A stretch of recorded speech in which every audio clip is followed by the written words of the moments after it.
الحمد لله وحده والصلاة والسلام على من لا نبي بعده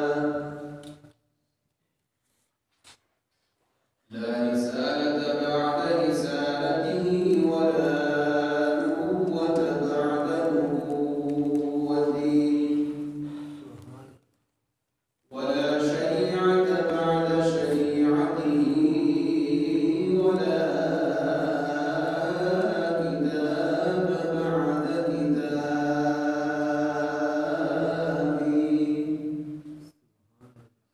ثم نشهد أن لا إله إلا الله وحده لا شريك له ونشهد أن سيدنا وسندنا ومولانا ومرشدنا وقائدنا وسابقنا وأخشانا وأتقانا وأحسبنا محمدا عبد الله ورسوله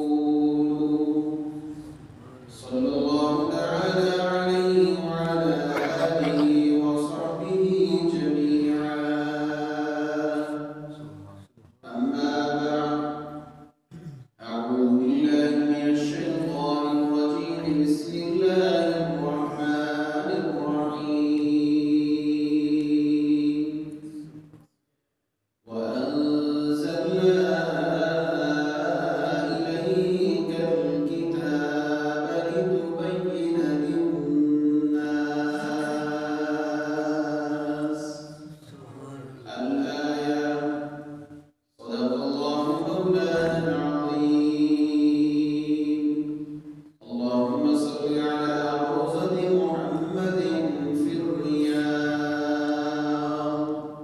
وصل على قبر محمد في القبور وصل على جسد محمد في الأجساد وصل على روح محمد في الأرواح صلى الله عليه وسلم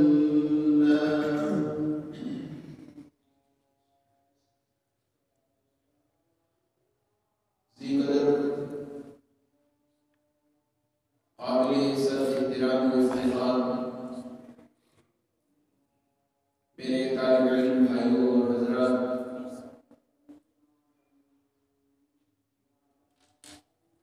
آج کا جمعۃ المبارک کے موقع پر بیان کا جو عنوان ہے وہ ہے حجیت حدیث۔ آپ صلی اللہ علیہ وسلم کے مبارک فرامین ہمارے لیے قابل تسلیم اور قابل تعمیر ہیں۔ آج کا عنوان جیسے لفظوں میں ادا کرنے میں مشکل ہے، ایسے ہی سمجھانے میں، سمجھنے میں قدر محنت کی ضرورت ہوتی ہے۔ اللہ رب العزت سے دعا ہے اس موضوع کے افہام و تفہیم میں بندہ ناچیز، کم علم، کم فہم طالب علم کو کما حقہ بیان کرنے کی توفیق عطا فرمائے۔ پھر کہنے سننے سے زیادہ ہم سب کو رب العزت گفتار سے زیادہ کردار کا حاضر بنائے، آمین یا رب العالمین۔ سامعین محترم، اہل سنت والجماعت کا یہ عقیدہ ہے، ہمارے نزدیک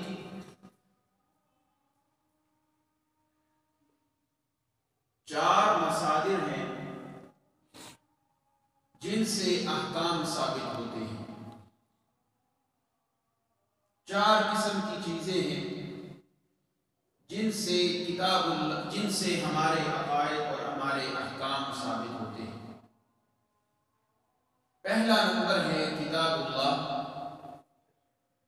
دوسرا ہے سنت رسول اللہ صلی اللہ علیہ وسلم، اور تیسرا ہے اجماع الامت، چوتھے نمبر پہ ہے قیاس۔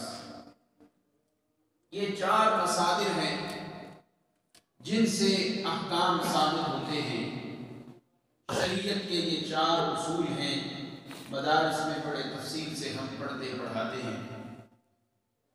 ان میں دوسرے نمبر پہ ہے سنت رسول صلی اللہ علیہ وسلم۔ میں یوں کہوں گا اسی دوسرے نمبر والے اصول کو حدیث کہتے ہیں۔ جیسے ہمارے لیے قابل اتباع، قابل تسلیم، قابل تعمیل پہلا اصول کتاب اللہ ہے، ایسے ہی ہمارے لیے قابل تعمیل بلکہ واجب التعمیل و تسلیم وہ حدیث رسول اللہ بھی صلی اللہ علیہ وسلم۔ توجہ میری جانب، نبی پاک علیہ الصلوۃ والسلام کی حدیث ہمارے لیے حجت ہے۔ ایک دعویٰ کرنے لگا ہوں، امید واثق ہے کہ آپ اسے یقیناً سمجھ جائیں گے۔ اگر گہری نظر سے سوچا جائے اور مطالعہ کیا جائے، قرآن مجید بھی ثابت ہوتا ہے تو وہ بھی سنت رسول سے ثابت ہوتا ہے صلی اللہ علیہ وسلم۔ قرآن مجید کا سر چشمہ بھی وہ حدیث پیغمبر ہے۔ دلائل کے انبار لگا سکتا ہوں، وقت کی قلت اس بات کی متحمل نہیں کہ میں اسی دعوے کو دلائل و براہین سے مزین کرتا چلوں۔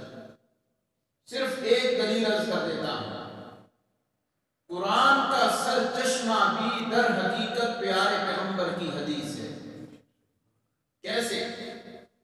ہم بخاری میں پڑھتے ہیں، مسلم میں پڑھتے ہیں، مشکات المصابیح میں روایت موجود ہے، دیگر محدثین کرام نے اپنی کتب حدیث میں یہ روایت نقل کی ہے کہ نبی پاک پہ پہلی وحی کون سی نازل ہوئی تھی؟ اقرأ باسم ربک الذی خلق۔ کہاں نازل ہوئی تھی؟ غار حرا میں۔ غار حرا کہاں پہ ہے؟ مکہ المکرمہ میں۔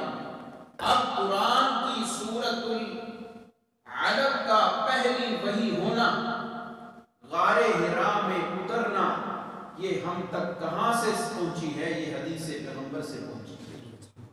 قرآن کی یہ 5 آیتیں، اقرأ باسم ربک الذی خلق، خلق الانسان من علق، اقرأ وربک الاکرم، ان 5 آیتوں کا قرآن کا جز ہونا ہمیں حدیث پیغمبر سے ثبوت ملتا ہے۔ معلوم ہوا قرآن کا سرچشمہ بھی کون ہے؟ حدیث ہے۔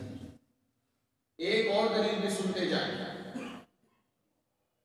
سورۃ الفاتحہ پہلی سورت، سورہ بقرہ دوسری سورت، سورہ آل عمران تیسری سورت۔ یہ جو قرآن مجید میں 114 سورتوں کی ترتیب ہمیں پہنچی ہے، یہ کہاں سے پہنچی ہے؟ حدیث پیغمبر سے پہنچی۔ صحابہ نے بتایا، جب کوئی آیت نازل ہوتی ہمارے پیغمبر فرماتے اس کو فلاں سورت میں رکھ دو، سورہ بقرہ کو فاتحہ کے بعد رکھ دو، آل عمران کو بقرہ کے بعد رکھ دو۔ معلوم ہوا قرآن کا سرچشمہ بھی حدیث ہے۔ سورتوں کی ترتیب کس نے ہمیں بتائی ہے؟ پیارے پیغمبر کے فرمان سے ہمیں پتہ چلا۔ تو حدیث کی اتنی عظیم الشان، عظیم المرتبت، عظیم الرفعت، یہ وہ عجیب چیز ہے کہ جس کا مقام ہمیں سمجھ میں آ جائے ہم ساری زندگی حدیثوں کی بھی تلاوت ساتھ شروع کر دیں۔ ایک حدیث پاک کا سہارا لیتا چلا، میرے آقا فرماتے ہیں، نظر اللہ عمران سمع مقالتی فوعاها وأداها كما سمعه مني، او كما قال علیہ الصلاۃ والسلام۔ میرے پیغمبر فرماتے ہیں نظر اللہ، طلبہ جانتے ہیں نظر باب تفعیل ہے، باب تفعیل کا ایک خاصہ یہ ہے کہ جز میں اثر کرتا ہے۔ معنی کریں گے نظر اللہ عمران سمع مقالتی، جس بندے نے میری ایک حدیث کو اچھے طرح سے یاد کر لیا، نظر اللہ اس طالب علم، اس آدمی، اس مرد، اس عورت کے چہرے کو تر و تازہ فرما دے۔ یہ حدیث کی شان ہے۔ ایک حدیث کو یاد کرنا، سمجھنا، میرے پیغمبر کی دعا کا آدمی مستحق بن جاتا ہے۔ کون دعا دے رہی ہے؟ آمنہ کے لال، نظر اللہ عمران، اس بندے کے چہرے کو اللہ روشن فرما دے جو میری حدیث کو یاد کرتا ہے۔ سبحان اللہ۔ معزز سامعین، صحابہ کرام میں 7 صحابی ایسے ہیں جنہیں مکثرین فی الحدیث کہا جاتا ہے۔ 1000 سے اوپر جنہوں نے روایتیں نبی علیہ السلام سے نقل کی ہیں، ان میں پہلا نمبر حضرت ابو ہریرہ کا ہے رضی اللہ عنہ۔ حضرت ابو ہریرہ نے نبی علیہ السلام سے 5374 حدیثیں نقل کی۔ کتنی حدیثیں؟ 5374 حدیثیں۔ میرے آقا علیہ السلام سے اکیلے حضرت عبد الرحمن، جن کا نام مشہور ابو ہریرہ سے ہوا، انہوں نے پیارے پیغمبر کی حدیثیں ہم تک پہنچائی۔ توجہ میری طرف، میں یہ عنوان کیوں بیان کر رہا ہوں؟ اس 14ویں صدی میں اور اس سے ملحقہ پچھلی صدی میں ایک فرقے نے جنم لیا جنہوں نے پیارے پیغمبر کی حدیثوں کے دلیل ہونے کا انکار کیا، جنہیں منکرین حدیث کہتے ہیں۔ آپ کیوں پریشان ہوتے ہیں؟ آج کوئی ارشاد التوحید کو نہیں مانتا۔ آپ کیوں پریشان ہوتے ہیں؟ کوئی دیوبندیوں کو نہیں مانتا۔ آپ کیوں پریشان ہوتے ہیں؟ کوئی حنفیوں کو نہیں مانتا، شوافع اور حنابلہ اور موالد کو نہیں مانتا۔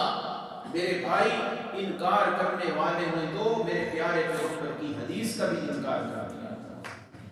میرے پیارے پیغمبر کی حدیث کو عام آدمی کی بات کہہ کے آگے نکل گئے اور کہا ہم نے صرف قرآن پہ عمل کرنا ہے، حدیث ہمارے لیے کوئی دلیل نہیں۔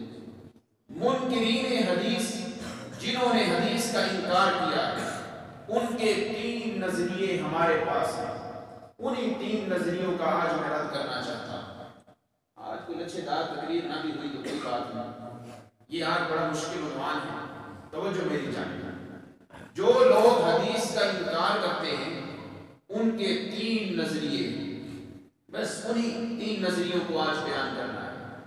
اس سے پہلے میں تمہید کے طور پہ ایک بات عرض کرتا چلا۔ ہمارا یہ عقیدہ ہے، پیارے پیغمبر کی حدیث ہمارے لیے قابل اتباع ہے۔ اب اس پہ 2 دلیلیں عرض کرتا چلا۔ حضرت عبداللہ ابن مسعود تشریف فرمائے، بخاری کی روایت ہے، ام جمیل نامی ایک عورت آئی، آ کے کہنے لگی کہ حضرت آپ نے ایک بات کہی تھی کہ قرآن میں آتا ہے لعن اللہ الواشم والمستوشمہ، اس عورت پہ اللہ کی لعنت ہو جو گھومے بنواتی ہے، اس عورت پہ اللہ کی لعنت ہو جو گھومے بناتی ہے، جو بالوں کو آپس میں پیوند کاریاں کرتی ہیں، ایسی عورتوں پہ اللہ کی لعنت ہو۔ حضرت میں نے پورا قرآن پڑھ لیا ہے، مجھے قرآن کے کسی صفحے میں یہ فرمان نہیں ملا، آپ نے یہ کیسے ہمیں بتایا؟ حضرت عبداللہ بن مسعود خاموش ہو گئے۔ فرمایا ام جمیل پورا قرآن پڑھا ہے؟ جی پورا قرآن پڑھا ہے، شروع سے لے کر آخر تک مجھے کبھی کسی جگہ پہ یہ آیت نظر نہیں آئی لعن اللہ الواشم والمستوشمہ۔ حضرت عبداللہ بن مسعود نے فرمایا اے خاتون، پڑھتے پڑھتے قرآن میں تجھے ایک آیت نظر نہیں آئی؟ ما آتاکم الرسول فخذوہ وما نہاکم عنہ فانتہوا، تمہیں اللہ کے رسول جس چیز کا حکم دے اس سے پکڑ لو، جس سے منع کرے اس سے رک جاؤ۔ اس کا کیا مطلب ہے؟ میرے پیغمبر جب بھی بولتے ہیں رب کا آرڈر ہوتا ہے، اگر قرآن میں نہیں بھی آیا میرے پیغمبر نے فرما دیا ہے جیسے قرآن پہ اتباع کرنی ہے، پیغمبر کی حدیث پہ بھی ویسے ہی اتباع کرنی ہے۔ یہ دلیل ہے ہمارے پاس کہ قرآن پاک کے بعد ہمارے لیے قابل عمل وہ پیارے پیغمبر کی فرمان اور پیارے پیغمبر کی حدیث مبارکہ ہے۔ اور دلیل پیش کرتا چلا، اور بات عرض کرتا چلا۔ امام بخاری رحمہ الباری، اللہ کی لاکھوں رحمتیں ہوئی حضرت امام بخاری کی قبر پہ، سب کہہ دو رحمت اللہ علیہ۔ امام بخاری پوری بخاری شریف میں جب بھی باب قائم کرتے ہیں، عنوان قائم کرتے ہیں، ہر عنوان کے بعد اکثر ایسے ہوتا ہے کہ قرآن کی ایک آیت لے کے آتے ہیں، اکثر ایسے ہوتا ہے۔ مثلا پہلا باب ہے باب کیف کان بدء الوحی الی رسول اللہ صلی اللہ علیہ وسلم، نبی پاک کی طرف وحی کی ابتدا کیسے ہوئی، یہ عنوان قائم کیا امام بخاری نے۔ بعد میں فوراً آیت لے کر آئے انا اوحینا الیک کما اوحینا الی نوح والنبیین من بعد۔ اگلا باب شروع ہوا، کتاب شروع ہوئی، کتاب الایمان، وہاں پر بھی قرآن کی آیت، پھر آگے چھوٹے چھوٹے ابواب، ہر باب کے شروع میں اکثر ایسے ہوتا ہے قرآن کی آیت لے کے آتے ہیں، بعد میں حدیثیں لے کے آتے ہیں۔ امام بخاری نے اپنے عمل سے یہ تاثر دیا ہے کہ میں پہلے قرآن لے کے آتا ہوں پھر حدیث لے کے آتا ہوں۔ وہ سمجھانا چاہتے ہیں کہ پیارے پیغمبر کی ہر حدیث قرآن کی آیت کی تشریح کر رہی ہے۔ جیسے قرآن پہ عمل کرنا ہمارے لیے ضروری ہے، پیارے پیغمبر کی حدیث پہ بھی عمل کرنا ہمارے لیے ضروری ہے۔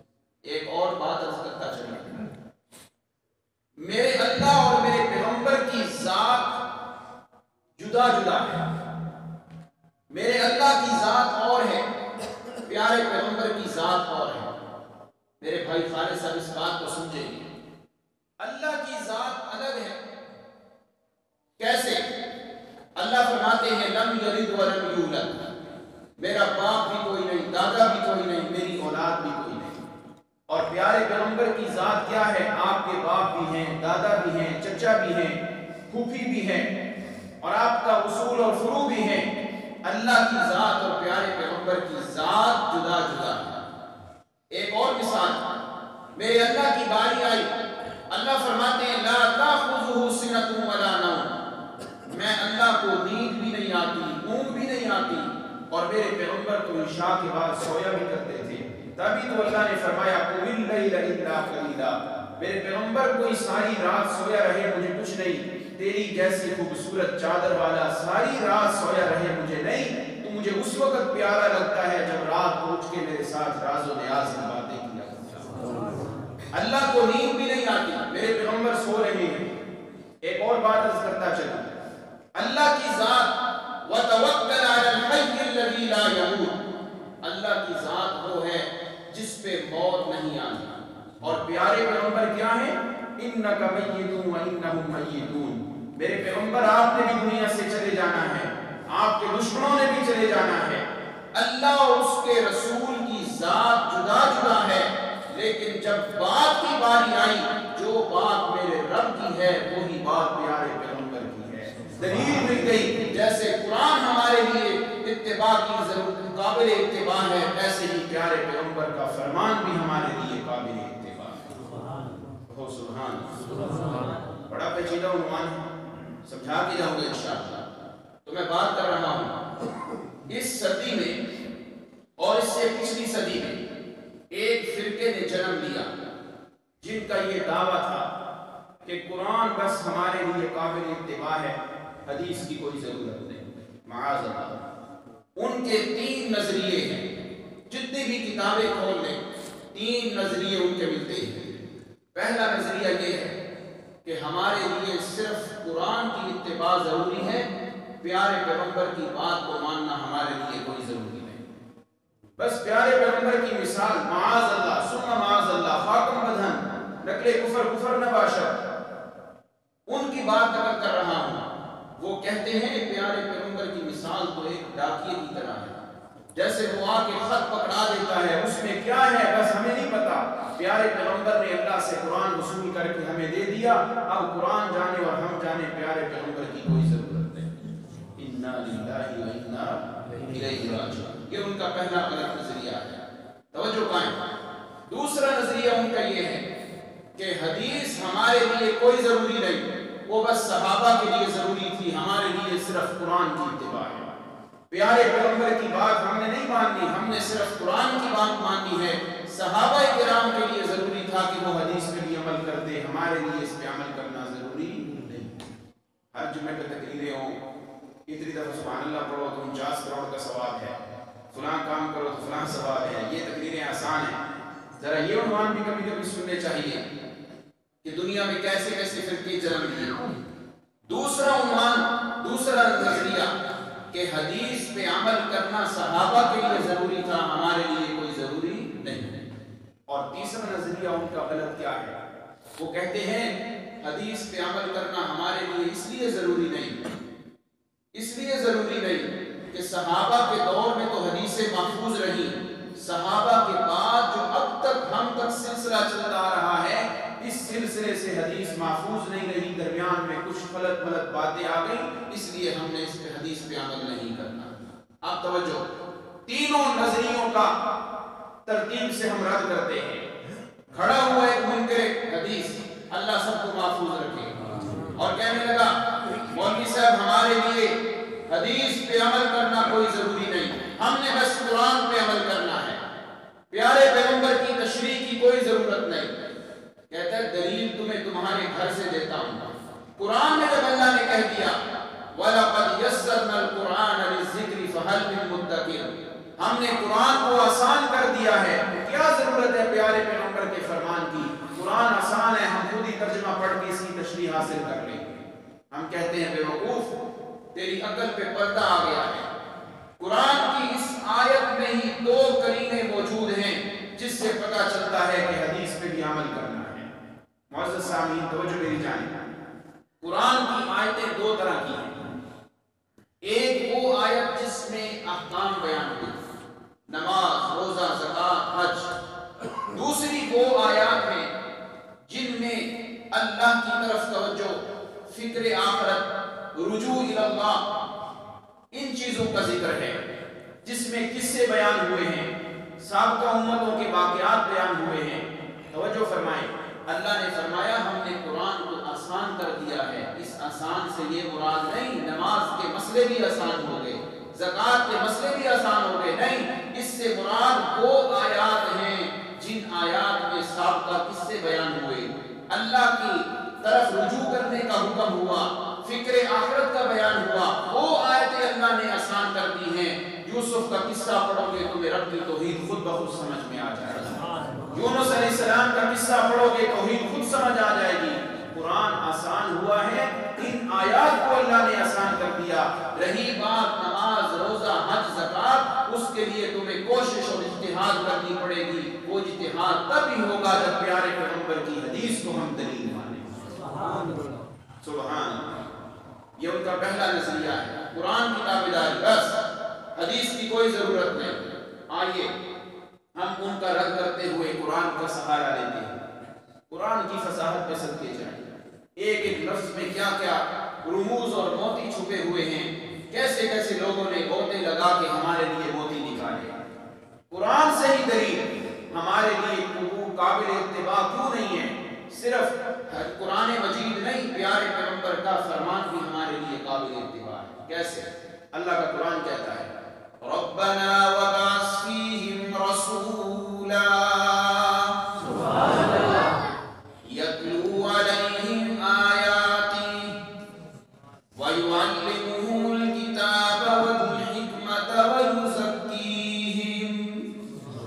حضرت ابراہیم نے جب بیت اللہ بنا لیا، بیت اللہ کی تعمیر ہو گئی، اب اللہ کے دربار میں ہاتھ اٹھا کے دعا مانگ رہے ہیں ربنا، اے ہمارے پالنہار، اے ہمارے پروردگار، ابعث فیہم رسولا. ہے تو جواب کروں مانا ابعث فیہم رسولا، لفظی مانا تو یہ یا اللہ ایک رسول بھیج دے. نہیں، عطا و رحمان کے دل میں وجدان میں ایک بڑا پیارا معنی آیا ربنا وبعث فیہم رسولا. اے میرے پروردگار، میں تجھ سے وہ رسول مانگنے لگا ہوں جو تیری دکان میں بھی ایک ہے، اس کے علاوہ کوئی نہیں. سبحان اللہ. یہ رسولن کی جو تنوین ہے میں نے اس کا معنی کیا، بہت بڑا رسول. بہت بڑا رسول کیسے آپ کو سمجھ میں آتا ہے؟ میں نے محاورے میں معنی کر دیا ابعث فیہم رسولا. اے اللہ وہ رسول دنیا میں بھیج دے. سبحان اللہ.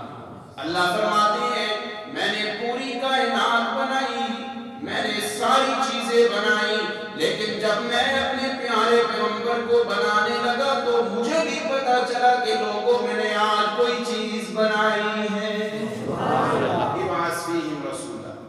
اس طرف چلا گیا تو بات دور چلی جائے گی۔ میں نے دلیل کیا دینی ہے؟ ہمارے لیے قرآن بھی قابل اتباع ہے اور حدیث بھی قابل اتباع ہے۔ توجہ، کون سا رسول یتلو علیہم آیاتی، جو تیرے قرآن کی آیتیں پڑھ پڑھ کے سنائے، اور دوسرا کام اس کا یہ وَيُعَلِّمُهُمُ الْكِتَابَ، اور تیسرے نمبر پہ والحکمہ، چوتھے نمبر پہ فرمایا وَيُزَكِّيهِمْ۔ آئیے مفسرین کرام فرماتے ہیں قرآن کی آیتیں تو یتلو میں آ گئی، یعلمہم الکتاب والحکمہ، قرآن کو سکھانا، حکمت کو سکھانا، تزکیے کو سکھانا۔ پہلے نمبر پہ تو قرآن آ گیا، قرآن کی آیتیں پڑھ پڑھ کے میرے پیغمبر نے صحابہ کو سنایا۔ وَيُعَلِّمْ وَيُزَكِّيهِمْ وَالْحِکْمَةِ، یہ ساری چیزیں ہمیں پیارے پیغمبر کی حدیث سے سمجھ میں آئی ہیں۔ جیسے قرآن کی آیتوں پہ ایمان لانا ہمارے لیے ضروری ہے، پیارے پیغمبر کی حدیث قرآن کی تشریح ہے، اس پہ بھی ایمان لانا ضروری ہے۔ پیغمبر کے 4 کام تھے۔ پہلا کام تو یتلو، وہ قرآن ہو گیا۔ باقی 3 کام کب پتہ چلیں گے؟ جب ماننا پڑے گا کہ پیغمبر کی حدیث بھی ہمارے لیے قابل اتباع ہے۔ ایک اور دلیل سے رد کر دیا، اللہ کا قرآن کہتا ہے عَلِمَ اللَّهُ أَنَّكُمْ كُنْتُمْ تَخْتَانُونَ أَنفُسَكُمْ۔ ابتدائی اسلام میں اللہ کی طرف سے حکم آ گیا، رمضان کی راتوں میں کوئی خامد اپنی بیوی سے جماع نہ کرے، اللہ کی طرف سے آرڈر آ گیا۔ حضرت عمر سے فرق لگا، امت مرحومہ کے لیے آسانی ہوئی، اللہ فرمانے لگے، اللہ فرماتے ہیں فَالْآنَ بَاشِرُوهُنَّ وَابْتَغُوا مَا كَتَبَ اللَّهُ لَكُمْ۔ اب میں اللہ نے حکم بدل دیا ہے، رمضان کی راتوں میں بھی جماع کرنا حلال ہے۔ اب توجہ کیجئے گا، علماء کہتے ہیں اللہ نے رمضان میں جماع کرنے کا آرڈر اور اجازت دی، یہ تو قرآن سے سمجھ میں آ گیا، اور یہ جو منع کیا تھا یہ کہاں قرآن میں لکھا ہوگا؟ کوئی قرآن میں نہیں۔ یہ کہاں سے پتہ چلا؟ پیارے پیغمبر کے فرمان سے پتہ چلا۔ پہلے حرام تھا، اس کا ذکر قرآن میں کوئی نہیں، حلال کرنے کا اللہ نے ذکر کیا ہے۔ پتہ چلا جیسے حلال ہونے پہ ہمارا یقین ہے کہ قرآن میں آیا ہے، معلوم ہوا پہلے جو اللہ نے منع کیا تھا وہ پیارے پیغمبر کی زبان سے منع کیا تھا، جیسے قرآن قابل اتباع ہے، پیارے پیغمبر کی حدیث بھی ہمارے لیے قابل اتباع ہے۔ سبحان اللہ، بڑی گہری بات علماء نے کی ہے۔ تو ان کا پہلا نظریہ کیا ہے کہ ہمارے لیے قرآن قابل اتباع ہے، حدیث کی ضرورت نہیں۔ یہاں سے رد ہو گیا، پیارے پیغمبر کی کی حدیث ہمارے لیے اسی طرح قابل تعمیل ہے جس طرح اللہ کا قرآن قابل تعمیل ہے۔ دوسرا نظریہ ان کا کیا ہے؟ دوسرا نظریہ یہ کہ بس حدیث پہ عمل کرنا صحابہ کے لیے تھا، ہمارے لیے کوئی ضروری نہیں۔ ایک منکر کھڑا ہوا، کہنے لگا کوئی ضروری نہیں حدیث پڑھنا ہمارے لیے، حدیث ہمارے لیے کوئی دلیل نہیں، آئیے قرآن سے ہی ہم اس کا رد کر دیتے ہیں۔ وہ کہتے صرف قرآن کو ماننا ہے، اہل قرآن ہے ہم، حدیث نہیں۔ قرآن ہی سے اللہ رب العزت نے رد کر دیا۔ اللہ کیا فرماتے ہیں وَمَا أَرْسَلْنَاكَ إِلَّا كَافَّةً لِلنَّاسِ۔ اگر یہ کہا جائے کہ حدیث پہ عمل کرنا صرف صحابہ کے لیے تھا، ہمارے لیے حدیث پہ عمل کرنا کوئی نہیں، اس کا معنی یہ بنتا ہے پیارے پیغمبر صرف 14 صدیوں پہلے تک کے لیے نبی بن کے آئے ہیں، ہمارے لیے نبی بن کے نہیں آئے۔ اور اللہ کا قرآن خود کہتا ہے وَمَا أَرْسَلْنَاكَ إِلَّا كَافَّةً لِلنَّاسِ۔ کبھی رب کی تسلی نہیں ہوئی، پیارے پیغمبر کی زبان سے اعلان کروا دیا قُلْ يَا أَيُّهَا النَّاسُ إِنِّي رَسُولُ اللَّهِ إِلَيْكُمْ جَمِيعًا۔ اے دنیا والو کان کھول کے سن لو، جس طرح قرآن رہتی دنیا تک کے لیے قابل اتباع ہے، میں بھی تم سب کے لیے نبی ہوں، میری حدیث بھی ویسے ہی قابل اتباع ہے۔ کون کہتا ہے صحابہ کے لیے قابل عمل ہے؟ ہمارے لیے بھی قابل عمل ہے۔ کیوں؟ پیارے پیغمبر کی نبوت قیامت تک کے لیے جاری ہے، تو حدیث بھی قیامت تک کے لیے قابل کیا ہے کہ جی حدیث تو چلو مانتے ہیں بالکل ٹھیک ہے، لیکن ہم تک جن واسطوں سے پہنچی ہے ان واسطوں میں حفاظت نہیں ہو سکی، قابل وصول کی ذرائع نہیں تھے، اس لیے ہمارے لیے قابل عمل نہیں ہے۔ ان بیوقوفوں سے ایک ہی بات کہیں گے، جن واسطوں سے حدیث ہم تک پہنچی اور تم کہتے ہو قابل اتباع نہیں، انہی واسطوں سے ہم تک قرآن بھی پہنچا ہے۔ اگر حدیث کو نہیں مانو گے تو پھر قرآن سے بھی ہاتھ دھونا پڑے گا۔ انا للہ و انا الیہ راجعون۔ لہذا عقیدہ بنانا ہے، قرآن بھی قابل عمل ہے اور پیارے پیغمبر کی حدیث بھی قابل عمل ہے۔ آخری بات بڑی کچھ اہم بات ہے آسان لیکن ہے بڑی اہم، توجہ چاہوں گا۔ نبی علیہ السلام کے زمانے میں اور صحابہ کے زمانے میں حدیث کو محفوظ کرنے کے 3 طریقے تھے۔ کتنے طریقے تھے؟ میرے طالب علم بھائی جا کے بیٹھے، ان باتوں کو غور سے سنیے گا، بڑی گہرائی میں مطالعہ کر کے آپ کے لیے موتی نکال کے لائے ہیں۔ اللہ کے پیارے پیغمبر کے زمانے میں اور صحابہ کرام کے زمانے مبارک تک اور اس کے بعد تک حدیث کو محفوظ کرنے کے 3 طریقے تھے۔ پہلا طریقہ کیا تھا؟ صحابہ کرام زبانی حدیثوں کو یاد کیا کرتے تھے، اتنا قوت حافظہ ان کا مضبوط تھا۔ میرے بھائی عمر حیران ہوں گے، عرب کے اندر اتنا مضبوط حافظہ تھا، صرف اپنے نہیں اپنے گھوڑوں کے بھی نسب نامے یاد ہوا کرتے تھے۔ یہ ہمارا گھوڑا فلاں سے آیا، فلاں گھوڑا فلاں سے آیا، فلاں گھوڑا فلاں سے آیا۔ اپنے نسب نامے تو اپنی جگہ پہ، جانوروں کے نسب نامے بھی ان کو یاد رہتے تھے۔ تو پہلا طریقہ تھا حدیث کی حفاظت کا کہ زبانی یاد کرتے تھے۔ اب اس میں 1-2 دلیلیں پیش کر دیں۔ حضرت ابو ہریرہ رضی اللہ تعالی عنہ، حضرت ابو ہریرہ کا واقعہ ہے، فرماتے مجھے کوئی چیز یاد نہیں ہوتی تھی، بڑا کن ذہن تھا۔ نبی علیہ السلام نے اپنی چادر پھیلائی اور دعا کی، دعا کر کے چادر کو لپیٹ کے میرے اوپر ڈالا۔ فرماتے ہیں اس کے بعد پھر کبھی بھی مجھے پیارے پیغمبر کی حدیث نہیں بھولی، ایک حدیث بھی یاد نہیں ہوتی تھی۔ بعد میں حضرت ابو ہریرہ نے 5373 حدیثیں نبی علیہ السلام سے نقل کر کے ہم تک پہنچائی۔ یہ یاد کرنا تھا زبانی۔ ایک اور واقعہ حضرت ابو ہریرہ کا ہے، عبد الملک بن مروان، بڑا معروف نام ہے، تاریخ کی کتابوں میں آتا ہے۔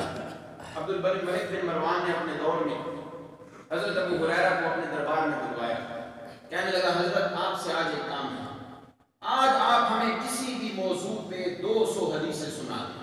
کتنی حدیثیں؟ کتنی حدیثیں؟ سبحان اللہ۔ حضرت ابو ہریرہ کو اٹھایا، ادھر پردہ لگا ہوا تھا، حضرت ابو ہریرہ کو کوئی پتہ نہیں کہ پردے کے اس طرف کوئی آدمی بیٹھ کے میری حدیثوں کو لکھ رہا ہے۔ عبد الملک بن مروان نے ایک رائٹر کو، کاتب کو بلایا کہ ان کی ساری حدیثیں لکھتا جا اور محفوظ کرتا جا، بعد میں تجھ سے کہوں گا کہ یہ کیوں میں نے لکھوائی ہیں۔ وہ آدمی چھپ کے بیٹھ گیا۔ حضرت ابو ہریرہ ایک حدیث پڑھتے، سند نبی علیہ السلام کی، دوسری، تیسری، چوتھی، پانچویں، 200 حدیثیں۔ حضرت ابو ہریرہ سے کہتے آپ جا سکتے ہیں۔ سال کے بعد، 12 مہینے گزرنے کے بعد حضرت ابو ہریرہ کو پھر عبد الملک بن مروان نے بلایا، کہنے لگا آئیے تشریف لائیے، آج آپ سے ایک کام ہے۔ اور وہ جو کاتب 200 حدیثیں لکھی ہوئی تھی اس کو پھر ورقہ پکڑا دیا کہ پیچھے بیٹھ جاؤ چھپ کے، حضرت ابو ہریرہ اگر دوبارہ پڑھے نا، جہاں زبر زیر کی غلطی ہو مجھے بتانا۔ حضرت ابو ہریرہ سے کہنے لگا کہ وہ جو 200 حدیثیں آپ نے پچھلے سال سنائی تھی، آج ترتیب سے پھر ہمیں وہ حدیثیں سنائیں۔ حضرت ابو ہریرہ نے پڑھنی شروع کی، 1 2 3 4، 200 حدیثیں سنائیں، پردہ اٹھوا دیا اور کہنے لگا کاتب کو بتا کہاں فرق لگایا ہے۔ کاتب کہنے لگا حیرت انگیز حافظہ دیکھا ہے، خدا کی قسم زبر زیر کی غلطی بھی نہیں کی، جیسے سال پہلے 200 حدیثیں تھیں آج بھی اسی طرح 200 حدیثیں۔ یہ پہلا طریقہ تھا حدیث کی حفاظت کا کہ لوگ اپنے حافظے سے حدیثوں کو یاد کرتے تھے۔ مڈیالہ کے لوگوں، وقت مجھے اجازت نہیں دے رہا مگر میں اس موضوع کو اور پھیلاتا ہوں۔ دوسرا طریقہ کیا ہے؟ صحابہ کے دور میں حدیث یاد کرنے کا کیا کرتے تھے؟ اپنے عمل سے یاد کرتے تھے، اپنے عمل سے اسے یاد کیا کرتے تھے۔ کیا مطلب؟ نبی پاک سے حدیث سنی، فوراً اس پہ عمل کیا تاکہ یاد ہو جائے۔ مثال کے طور پہ حضرت ابو موسیٰ اشعری رضی اللہ عنہ کی روایت ترمذی میں ہے، ابو داؤد میں ہے، شاید ابن ماجہ میں بھی ہو۔ حضرت ابو موسیٰ اشعری فرماتے ہیں کہ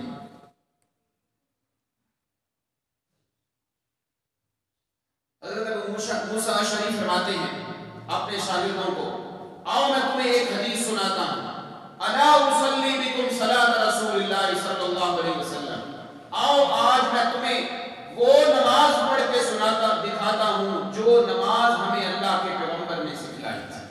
توجہ کرنا، حضرت ابو موسیٰ اشعری کھڑے ہوئے، نماز پڑھی، پوری روایت میں موجود ہے، پوری حدیث میں موجود ہے۔ حضرت ابو موسیٰ نے پوری نماز میں صرف شروع میں رفع یدین کیا، بعد میں رفع یدین نہیں کیا۔ فرماتے ہیں یہ وہی نماز ہے جو پیارے پیغمبر نے ہمیں پڑھا کے سکھائی تھی۔ کہو سبحان اللہ۔ یہاں سے دلیل مل گئی حدیث کو کیسے انہوں نے محفوظ کیا، اپنے عمل کے ساتھ۔ کئی حدیثوں میں آتا ہے صحابی کام کر کے کہتے ہیں ھذا فعل رسول اللہ، ھذا رأیت رسول اللہ، ایسے ہی اللہ کے نبی نے کیا ہے جو میں آپ کو کر کے دکھا رہا ہوں۔ تو یہ حدیث کی حفاظت کا دوسرا طریقہ تھا کہ صحابہ اپنے عمل سے حدیث کو محفوظ رکھتے تھے۔ اور تیسرے نمبر پہ حدیث کو لکھ لیا کرتے تھے۔ ہمارے ہاں تو یہ نا کہ لکھ لینا، صحابہ کے نزدیک یہ تیسرا درجہ ہوتا تھا۔ تیسرا درجہ ہے حدیث کو لکھنا۔ ایک صحابی ہیں عبداللہ بن عمرو بن العاص رضی اللہ عنہما، وہ نبی پاک سے جو بھی حدیث سنتے فوراً لکھ لیتے تھے۔ قریش نے منع کیا، تو ہر بات لکھ لیتا ہے، کبھی اللہ کے پیغمبر غصے میں ہوتے ہیں، کبھی ناراض ہوتے ہیں، تو ہو سکتا ہے غصے میں کوئی سخت بات کہیں تو وہ بھی لکھ لے اور بعد والی امت اس پہ بھی عمل کر لے۔ حضرت عبداللہ بن عمر کہتے ہیں میں نے لکھنا چھوڑ دیا، میں نبی علیہ السلام کی خدمت میں گیا، میں نے جا کر کہا اللہ کے پیغمبر مجھے صحابہ نے منع کر دیا ہے۔ آپ نے اپنی زبان مبارک کو پکڑ کے فرمایا، توجہ کیجئے، آپ نے فرمایا اس زبان سے غصے کی حالت میں یا خوشی کی حالت میں جو کچھ بھی نکلتا ہے وہ میرے اللہ کے آرڈر سے نکلتا ہے۔ پتہ چلا جیسے قرآن ہمارے لیے قابل اتباع ہے، پیارے پیغمبر کی حدیث بھی ہمارے لیے قابل اتباع ہے۔ تو یہ تین طریقے تھے حدیث کی حفاظت کے جو نبی پاک اور صحابہ کے زمانے مبارک میں تھے۔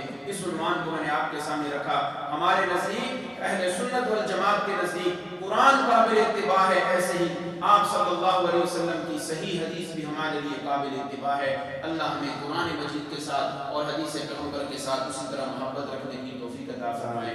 آخر میں ایک بڑا اہم اعلان ہے، آپ حضرات جانتے ہیں ہماری جماعت اشاعت توحید و سنت کی ذیلی تنظیم نوجوانان توحید و سنت بڑے عرصے سے کام کر رہی ہے۔ ہر سال اس کا اجتماع ہوتا ہے سالانہ۔ اس بار انشاءاللہ العزیز آنے والی اتوار کو گجرات میں صبح 10 بجے سے لے کر رات کے تک انشاءاللہ اجتماع 15واں سالانہ منعقد ہو رہا ہے۔ اس اجتماع کے لیے آپ سے دو طرح کے تعاون چاہیے، مالی تعاون بھی چاہیے جس میں آپ کبھی بھی پیچھے نہیں رہتے، اور دوسرا تعاون کے افرادی تعاون، افرادی چندہ بھی کرنا ہے۔ ہر سال آپ سے عرض کرتے ہیں کوئی نہ کوئی عذر احباب ہمارے پیش کر دیتے ہیں۔ اس بار آپ تمام حضرات اعلان سنتے ہوئے ارادہ فرما لیں انشاءاللہ ہمارے ساتھ اس اجتماع میں شرکت کریں گے۔ میرے نوجوان بھائی جتنے بیٹھے ہیں، بزرگ تشریف فرما ہیں، میں سب کو دعوت دے رہا ہوں۔ اس بار تو میری ذمہ داری اس لیے بھی زیادہ ہے کہ ضلع گوجرانوالہ کا نائب امیر ہونے کی حیثیت سے حق زیادہ بنتا ہے۔ دور سے آنے والے لوگوں کو ہم نے جا کے استقبال کرنا ہے۔ یہ تو ہم میزبان بن کے بیٹھے ہیں، یہ گجرات ہمارے پڑوس میں ہے، ہمارا جانا تو وہاں زیادہ حق بنتا ہے۔ تمام حضرات ارادہ فرمائیں انشاءاللہ ضرور شرکت کریں گے۔ اللہ آپ سب کو جزائے خیر عطا فرمائے۔ چند گھنٹے آپ سے مانگ رہے ہیں مشن توحید و سنت کے لیے، ضرور اپنا نام کل تک لکھوائیں جو حضرات جانا چاہتے ہیں۔ اللہ رب العزت آپ کو جزائے